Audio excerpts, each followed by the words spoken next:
Good evening, ma'am. Good evening, classmate. This is my report, Differential Oppression Theory.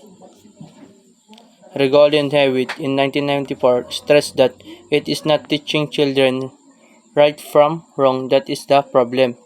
It is the method that adults often rely on to teach children that are problematic. These methods include the threats or even physical abuse. Due to their status, children are very prone to oppression.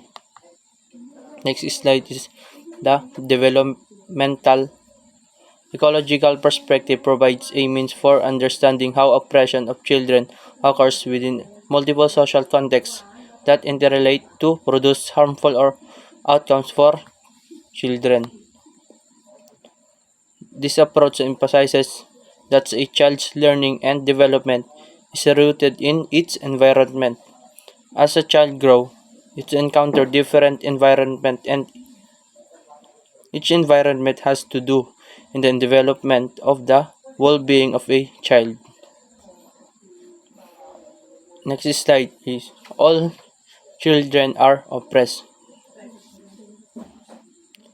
Children are obliged to live in a social order that adults have established. If the children do not conform to a certain social order, they are labeled as troublemaker. Next slide. Three major forms of oppression. First, individual. Individual oppression is a term used to describe adult actions that are intended to directly and personally abuse children.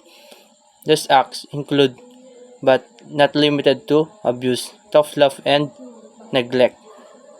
The second is collective. The second form is collective oppression. Adults who support unjust policies as a group experience collective oppression designed to affect just one child but rather are meant to have an impact on all children. An example of oppression is a community failure to support school band policies. And the last one is institutional.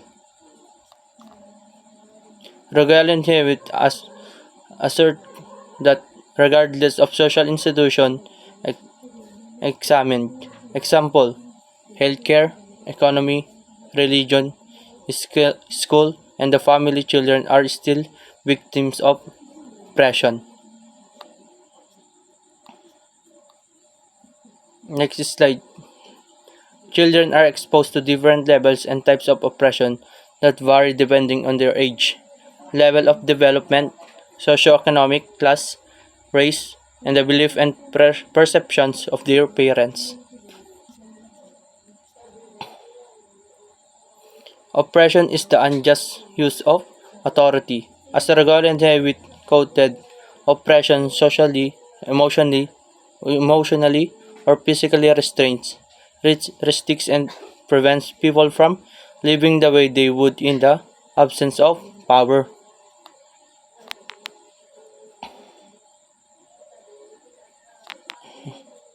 Next slide. According to the theory of differential oppression, oppression leads to adaptive reaction by children.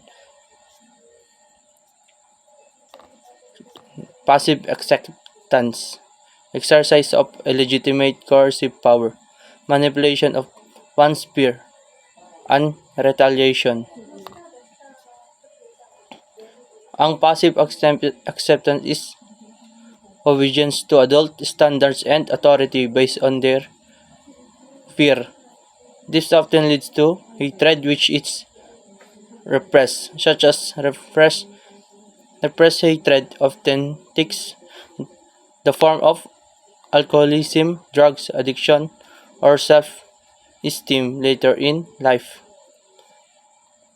Exercise of illegitimate coercive power. Delinquent behavior serves as an effort to demonstrate power over adults. Delinquency provides children with a sense of autonomy and control, manipulation of one's peers. Through such activities, children experience a sense of control and empowerment. Safety felt, rarely felt. Retaliation is directly striking out at adults like vandalism or at extreme killing of one's parents. And the last slide is the social context of individual interactions and experience determines the degree to which individuals can develop their abilities and realize their potential.